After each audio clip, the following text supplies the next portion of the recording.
Mesdames et messieurs, bonsoir et merci car vous êtes de plus en plus nombreux à nous suivre. Voici le flash. Des milliers de Maliens ont apporté leur soutien aux autorités maliennes de transition. Mais avant de commencer, n'oubliez pas de vous abonner et d'activer la cloche de notification pour rester à la une de nos informations. On commence.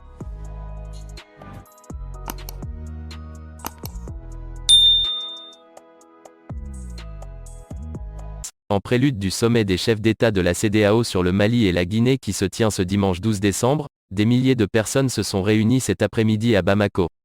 Tous affichent leur soutien aux autorités maliennes. L'institution sous-régionale réfléchit, elle, à des mesures de sanctions plus restrictives contre le Mali qui semblent se diriger vers le non-respect de ses engagements d'une transition qui devrait prendre fin en février prochain. Sur une scène posée au centre de la place de l'Indépendance, des dizaines de personnalités, dont Madani Soumaïl Dramé, se succèdent au micro pour haranguer la foule qui leur fait face.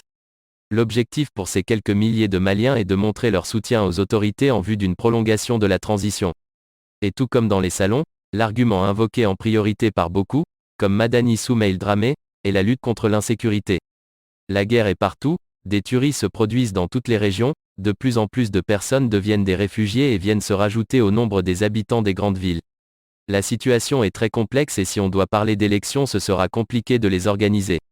Nous pensons que lorsque le pays retrouvera un semblant de quiétude, nous pourrons organiser des élections. Demande de clémence si certains craignent que le prochain sommet de la CEDEAO soit l'objet de représailles pour non-respect des délais et fustigent l'organisation sous-régionale, d'autres comme Cissé Ramata Sissoko espèrent sa clémence et son accompagnement. La sanction ne peut que punir les pauvres de ce pays, et ces pauvres sont des Africains, sont des Maliens pour qui nous avons beaucoup de respect et la CEDEAO est composée de pays frères qui comprennent cela.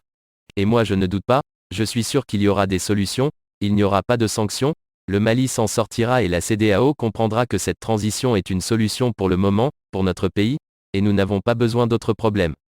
Guillemets double. Pour trancher sur les suites à donner à la transition et sur les réformes à appliquer, les autorités maliennes organisent des assises nationales de la refondation. Celles-ci démarrent aujourd'hui au niveau communal. À noter tout de même que certains partis et organisations ont décidé de ne pas y participer.